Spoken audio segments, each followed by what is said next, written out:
आइए देखिए क्या है आज की खबरों में।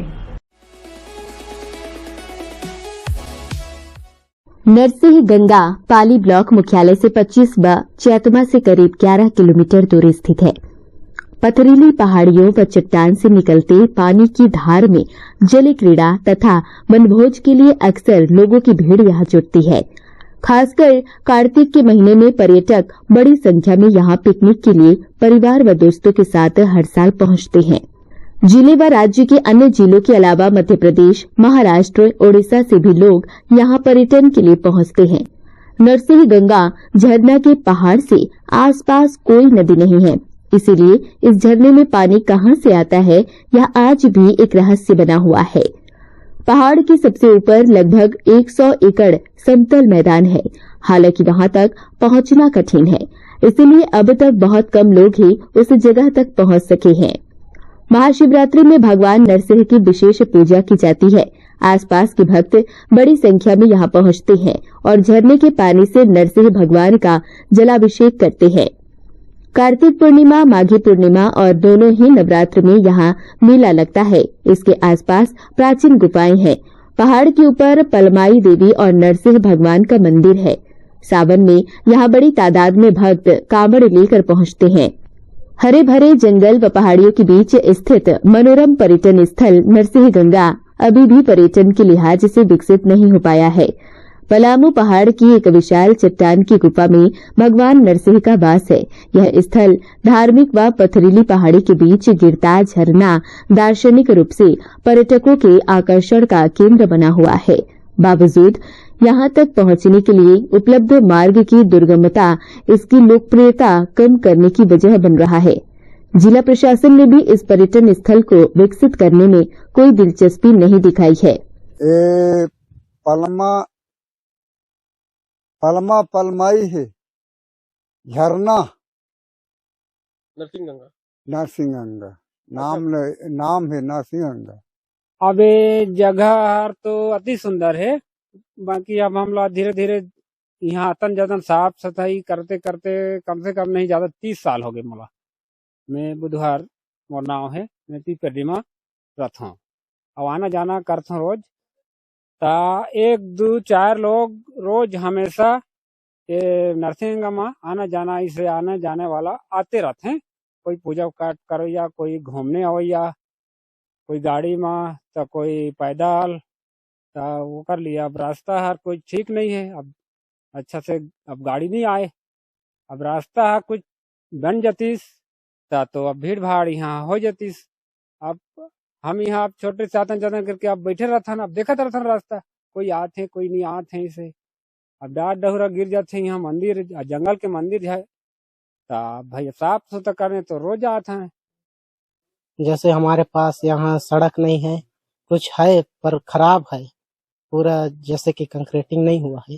नरसिंहगंगा जो रोड है ऐसे कर वो अच्छा से बन जाए तो हमारे आने जाने के लिए थोड़ा सुविधा हो जाता तो अच्छा होता।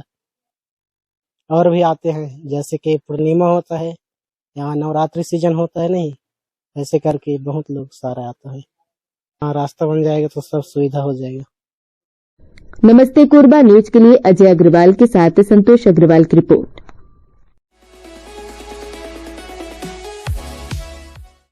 महिला बाल विकास विभाग का 6 सूत्रीय मांगों को लेकर आंदोलनरत आंगनबाड़ी कार्यकर्ता और सहायिका शुक्रवार को रैली निकालकर कलेक्ट्रेट पहुंची। यहां पहले वेतन वृद्धि को लेकर जमकर नारेबाजी की गई।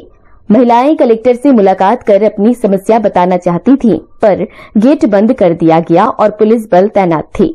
आंदोलनकारियों को बाहर ही गेट के पास रोक लिया गया। पिछले 22 दिन से काम बंद कर रही आंगनबाड़ी कार्यकर्ताओं का धैर्य अब टूटने लगा है। राज्य सरकार ने काम पर लौटने की चेतावनी दी है। इसके बाद भी कार्यकर्ताओं ने आर पार की लड़ाई की ठान ली है। पहले ही किए गए ऐलान के मुताबिक धरना स्थल घंटाघर से रैली निकालकर कलेक्टर कार्यालय तक पहुंची। यहां एसडीएम सीमा पात्रे मुख्य द्वार पर मौजूद रहीं।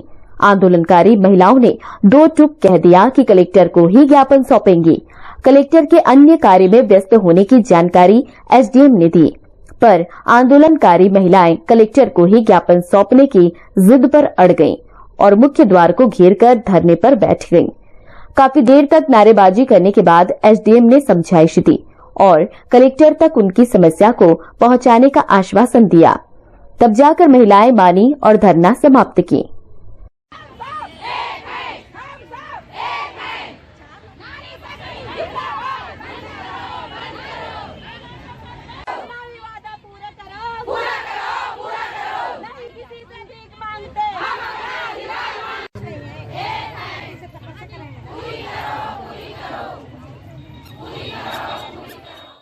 हम लोग हमारी 6 मांगे हैं। पिछले कई वर्षों से हम अपनी मांगों को लेकर ये धरना प्रदर्शन कर रहे हैं, बट आज हमारे सब्र का अंत हो चुका है। कोरोना काल में हमें सभी कार्यकर्ता सहायिका लोग इतने अपने जान को खतरे पर डाल के हमने मांगे रखी थी, काम किया था।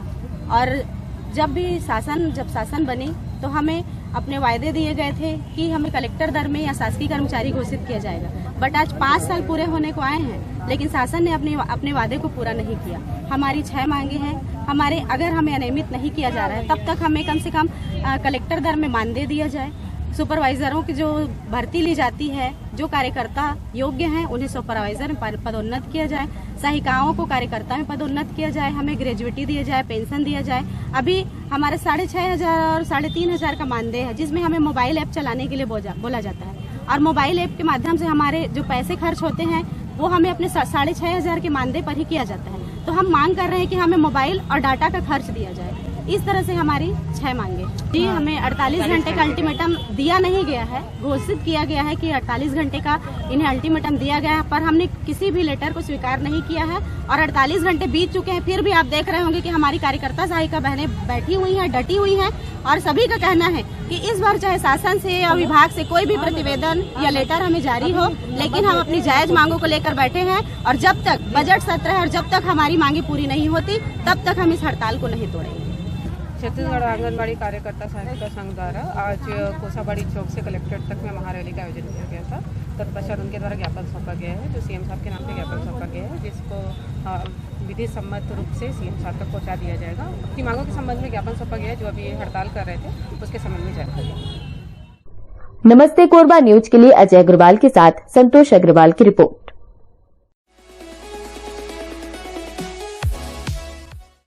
बस्तर संभाग के भाजपा पदाधिकारी एवं कार्यकर्ताओं की नक्सलियों के द्वारा लगातार टारगेट किलिंग हत्या की जा रही है और कांग्रेस की भूपेश सरकार कार्रवाई करने के बजाय मुख्य दर्शक बनी हुई है, जिससे लग रहा है कि भाजपा कार्यकर्ताओं को टारगेट कर साजिश के तहत हत्या करवाई जा रही है। इसके विरोध में प्रदेश नेतृत्व के निर्देशानुसार शुक्रवार को दोपहर 2 बजे से 4 बजे तक कोरबा जिले के चारों विधानसभा क्षेत्रों में चक्का जाम किया गया।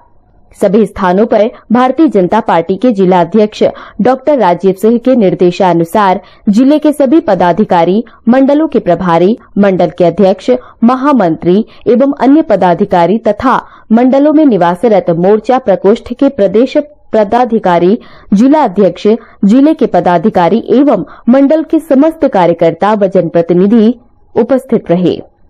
बस्तर में भारतीय जनता पार्टी के पदाधिकारियों का, कार्यकर्ताओं का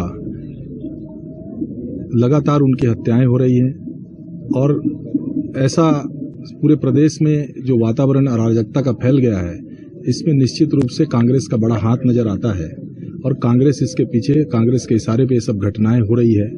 और कहीं न कहीं पूरे बस्तर में जो बोला जा रहा है कि वहां पर अमन और शांति, आप देखिए टारगेट करके एक एक करके सिर्फ भारतीय जनता पार्टी के कार्यकर्ताओं और पदाधिकारियों को ही और उनकी हत्याएं की जा रही है।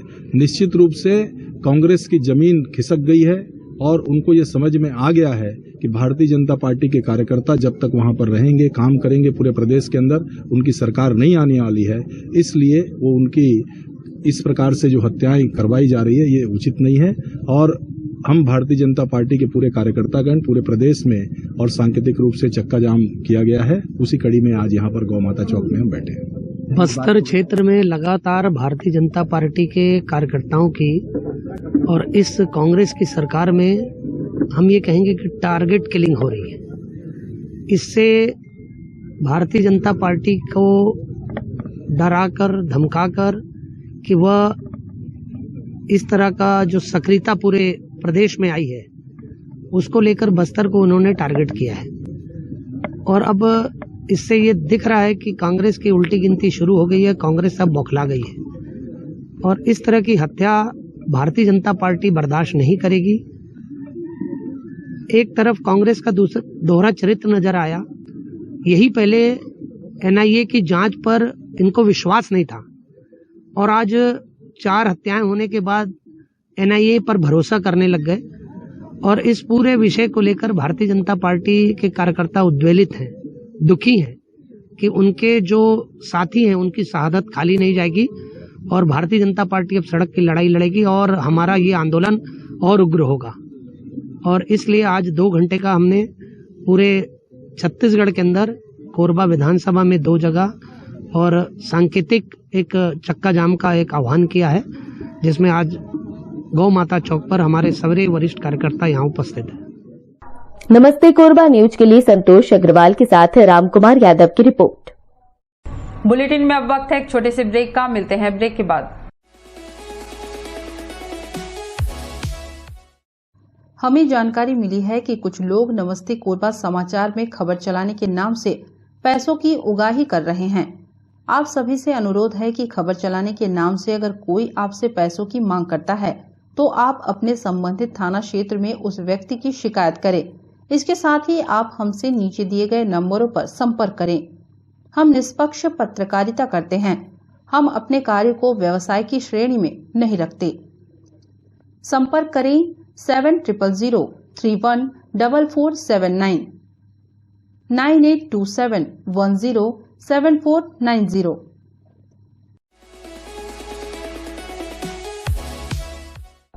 जमीन हेराफेरी के खिलाफ कई बार शिकायत के बाद भी कार्रवाई नहीं होने से नाराज हृदय रोगी आमरण अनशन पर बैठ गया है।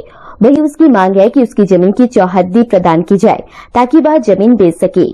पीड़ित व्यक्ति का कहना है कि उसके पास आय का कोई और साधन नहीं है। पीड़ित श्याम राव सिड़के 70 वर्षीय पिता स्वर्गीय तुलेश्वर राव निवासी मुल्ताह पाटन रायपुर हाल मुकाम कोरबा का कहना है कि चिमनी भट्टा में उसकी 6 डिसमिल जमीन है जिसे उसने वर्ष 1985 में खरीदा था। उसका कहना है कि वह हृदय रोगी है, 2 बार उसे हार्ट अटैक आ चुका है। कोरबा कलेक्टर को आमरण अनशन की सूचना देते हुए सौंपे ज्ञापन में कहा गया कि उसकी व आधिपत्य की भूमि मौजा ग्राम कोरबा पटवारी हल्का नंबर 16 कोरबा खसरा नंबर 334/5 रकबा 0.06 एकड़ भूमि स्थित है। उमंग सोनी पिता जगदीश सोनी एवं राकेश विश्वकर्मा द्वारा धोखाधड़ी एवं मिलीभगत कर फर्जी दस्तावेजों के आधार पर खसरा नंबर 334 से संबंधित गलत चौहद्दी बनाकर षड्यंत्र पूर्वक मिलीभगत कर उपरोक्त भूमि का उप पंजीयक कार्यालय कोरबा में पंजीयन का निष्पादन किया गया है। उक्त के संबंध में अनेक पत्राचार कर शिकायत प्रस्तुत की गई है, किंतु आज तक कोई समुचित निराकरण नहीं किया गया है, जिसके कारण आवेदक व आवेदक का परिवार अत्यंत शारीरिक एवं मानसिक पीड़ा से पीड़ित हो रहा है। उसकी 6 डिसमिल जमीन का सीमांकन कर उक्त भूमि की चौहद्दी प्रदान करने की मांग की गई है। मांग पूर्ण नहीं होने पर आईटीआई चौक में आमरण अनशन पर बैठ गया है। मोर नाम श्याम राव है, पिताजी तुलेश्वर राव स्वर्गीय। कहाँ रहता है? मैं यहाँ रायपुर रहता हूँ। पहली 22-25 साल पहले कोरबा में रहते हैं। मोर काम चलत रही से ठेकेदारी के। मैं 85 में जब खरीदे रहूँ वो जमीन ला राजस्व विभाग वाला मन है दूसर के नाम से कर देंगे। जमीन वर्तमान में वही जगह में है, चौहद्दी ला मिटा के दूसर के नाम से 3 जने के नाम बार वही जमीन ला बेचीन है। अब एक जने तो राकेश विश्वकर्मा अच्छे लाल रुंगू से खरीदी, अच्छे लाल रुंगू से राजेश विश्वकर्मा के बाद अब ये 2 पार्टनर मिल के ले रही ने। अब वो उमंग सुनील बेच दिस और जगह मोरे तो का चाहत है? मोर जमीन ला मैं चाहत हूँ और राजस्व विभाग के अधिकारी मन के घोटाला घपला बंद करके मोर जमीन ला सौंप दें, नहीं तो 2 बार अटैक आ चुके हैं मोला और वर्तमान में अभी ओपन सर्जरी हो है और ये उम्र में अतका में तकलीफ में बीत ही मोर जीवन है। ऐसे नहीं सोचे। तो मांग पूरा नहीं हो सकता है? कहाँ नहीं मर जाऊँ फिर नहीं उठाऊँ। कार की एक बार ये मन उठा के मोला धोखा दे चुके हैं। आवेदन दिए पहले के? हाँ, कई बार। वो 4-5 किलो भरे हैं वजन। अभी तक कुछ नहीं, कुछ नहीं। और जितने अधिकारी कर्मचारी महीना 2 महीने में आते हैं, फिर हमको और दो, फिर हमको और दो, कोई आश्वासन नहीं मिला। कोई आश्वासन नहीं है। और जो खरीदे हैं दबंगई दिखाते हैं। अब वो कोरबा छोड़े मुझे बहुत साल हो गया और मुझे आवश्यकता है पैसे का, जीवन यापन का, और कोई सहारा भी नहीं है। अच्छा, जब तक तो मांग पूरा नहीं होते नहीं है? नहीं। कब से? आज ही से बैठे हैं? हाँ, और मोर से अधिकार से अलग वंचित कर ही जेल में भी डाली हूँ, वहाँ पे भी अनशन में रहूँ। नमस्ते कोरबा न्यूज के लिए अजय अग्रवाल के साथ रामकुमार यादव की रिपोर्ट।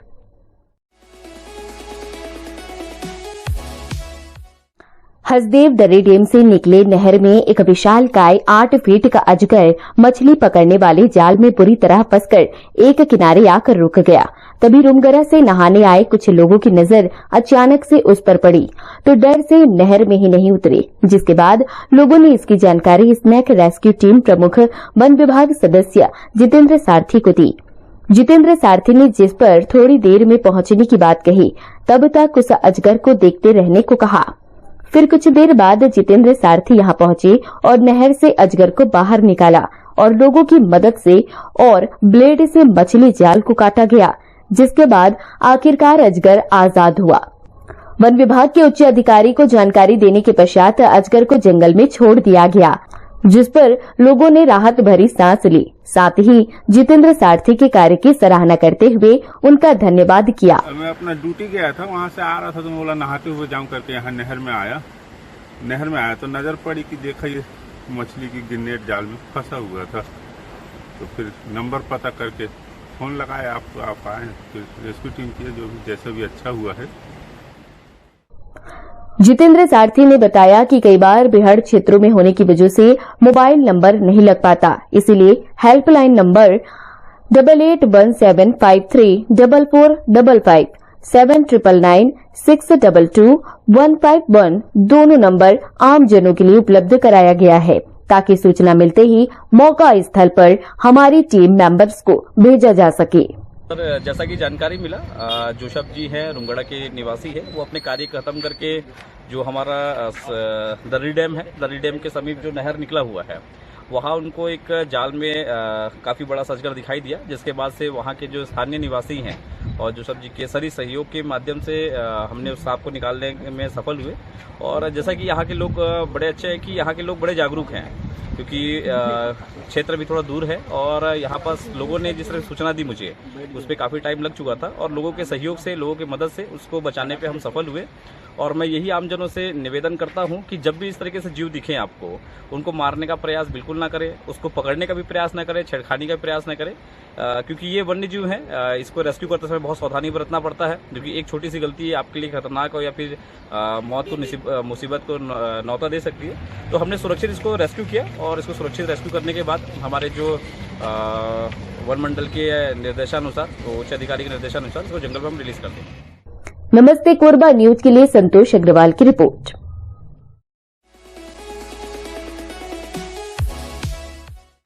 भले ही होली पर्व यानी रंगोत्सव के लिए अभी समय है, लेकिन किन्नरों ने अपने हिसाब से होली की शुरुआत कर दी है।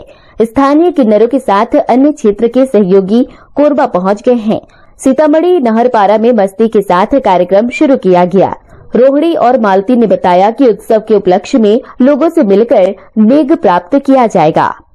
आज हम लोग होली की वसूली के लिए निकल रहे हैं। हम लोग दाता जजमान को आशीर्वाद देने के लिए होली के उपलक्ष्य से, और जो देंगे उसको भी दुआ देंगे, नहीं देंगे उसको भी दुआ देंगे, और हमारे दुआ सदा खुशी रहते हैं और रहेंगे। और जितना हमारे कोरबा निवासी सबको हम दुआ देंगे मालूम है। और आज हम लोग निकल रहे हैं अपने टोली लेके। हाँ, 15 अप्रैल का खत्म हो जाएगा, 1 महीना कम हो जाएगा। कहाँ से? ये मेरी बेटी आई हुई है दिल्ली से, ये आई हुई है अमरोती से, वो आई है रायपुर से, भाटापारा रायपुर से, अमीर आई है इटारसी से, राधिका नायक आई है इटारसी से।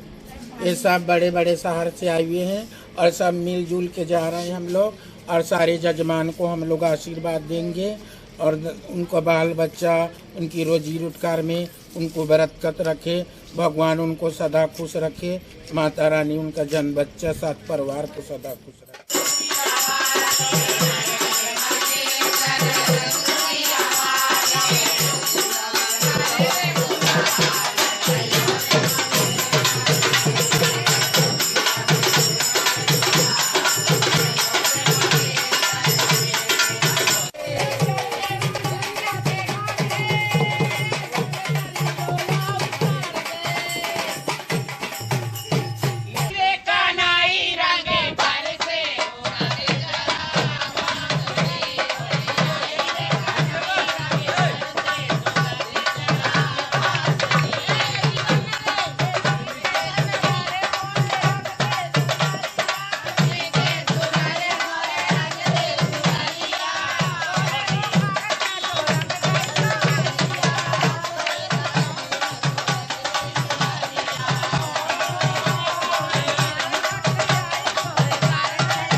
नमस्ते कोरबा न्यूज के लिए रामकुमार यादव की रिपोर्ट।